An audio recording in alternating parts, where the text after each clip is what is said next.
Shalom pendengar yang dikasihi dan mengasihi Tuhan Yesus Kristus. Berjumpa lagi dengan saya Cynthia dalam waktu teduh. Marilah kita menyiapkan hati kita untuk mendengarkan firman Tuhan. Kiranya hikmat dari Allah Bapa yang memampukan kita untuk mengerti firman dan melakukannya dalam kehidupan sehari-hari kita. Renungan harian hari ini berjudul Ikutilah Teladanku.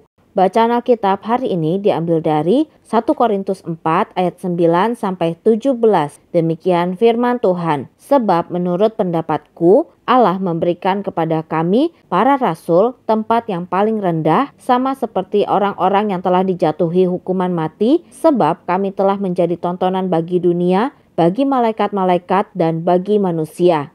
Kami bodoh oleh karena Kristus, tetapi kamu arif dalam Kristus. Kami lemah, tetapi kamu kuat. Kamu mulia, tetapi kami hina. Sampai pada saat ini kami lapar, haus, telanjang, dipukul, dan hidup mengembara. Kami melakukan pekerjaan tangan yang berat. Kalau kami dimaki, kami memberkati. Kalau kami dianiaya, kami sabar. Kalau kami difitnah, kami tetap menjawab dengan ramah. Kami telah menjadi sama dengan sampah dunia, sama dengan kotoran dari segala sesuatu sampai pada saat ini. Hal ini kutuliskan bukan untuk memalukan kamu, tetapi untuk menegur kamu sebagai anak-anakku yang kukasihi. Sebab sekalipun kamu mempunyai beribu-ribu pendidik dalam Kristus, kamu tidak mempunyai banyak bapa, karena akulah yang di dalam Kristus Yesus telah menjadi bapamu oleh Injil yang kuberitakan kepadamu. Sebab itu aku menasihatkan kamu,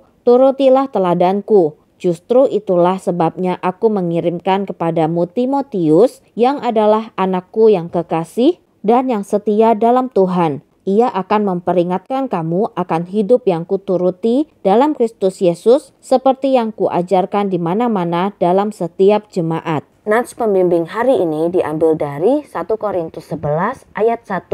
Demikian firman Tuhan. Jadilah pengikutku sama seperti aku juga menjadi pengikut Kristus.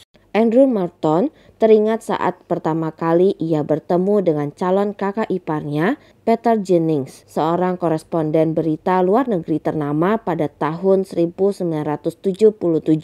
Menurutnya, saking gugupnya ia berlaku seperti seorang penggemar yang salah tingkah di hadapan seorang pahlawan jurnalistik yang sangat berpengaruh di Manhattan. Andrew mengagumi Peter dan berusaha menandinginya. Ia juga menjadi seorang wartawan dan caranya menjalankan tugas sama seperti yang dilakukan Peter. Ia menyelami bidang itu dan bekerja lebih keras dibanding yang lain. Andrew berusaha meniru Peter, baik dalam cara berjalan, cara berpakaian, dan berusaha memiliki aura yang sama. Kita semua cenderung meniru orang lain. Demikian pula dengan jemaat Korintus. Namun, mereka mengalihkan perhatian mereka dari Kristus dan para pemimpin jemaat. Alih-alih meniru sifat-sifat yang menyerupai Kristus dari para pemimpin ini, mereka malah membiarkan kesetiaan mereka mengarah pada perpecahan dan perselisihan dalam gereja. 1 Korintus 1 ayat 10-13. Rasul Paulus melihat penyimpangan ini sehingga ia mengutus Timotius untuk mengingatkan mereka tentang ajarannya dan pentingnya berjalan dalam ketaatan kepada Tuhan. Kita patut meniru Kristus. 1 Petrus 1 ayat 15-16. Kita juga sangat terbantu bila memiliki pengajar yang meneladaninya. Mereka yang berjalan seiring dengan Kristus memberi teladan yang baik untuk kita tiru. Namun, contoh utama kita tetaplah Yesus sendiri. Mengikuti langkah-langkah mereka yang matanya tertuju kepada Tuhan membantu kita tetap kuat dan setia, tak menyimpang dari petunjuk firman-Nya. Teladanilah mereka yang meneladani Kristus. Demikianlah renungan harian hari ini. Sampai jumpa lagi pada kesempatan berikutnya. Tuhan Yesus memberkati kita semua.